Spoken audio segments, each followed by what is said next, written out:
এখন যা কিছু হয়েছে সবকিছু মাননীয় মুখ্যমন্ত্রীর অনুপ্রেরণায় এবং কড়া নির্দেশে, যে আমি যেটা বলছি তোমরা সেটা করো। কারণ ওখানে যারা শিক্ষাবিদ আছেন তাদের অনেকের সঙ্গে আমার সম্পর্ক খুব সুন্দর।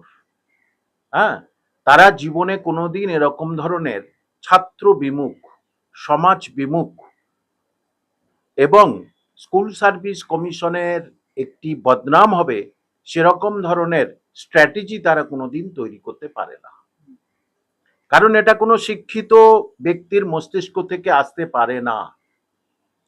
এটা যত চোর, পিছন থেকে যারা চাকরি পেয়েছে, দালাল, তাদেরকে রক্ষা করার জন্য এবং সেই সঙ্গে যারা চাকরি নিতে মদত দিয়েছে তাদেরকে রক্ষা করার জন্য এই সুকৌশলে অনৈতিক, অসাংবিধানিক একটি নকশা তৈরি করা হয়েছে।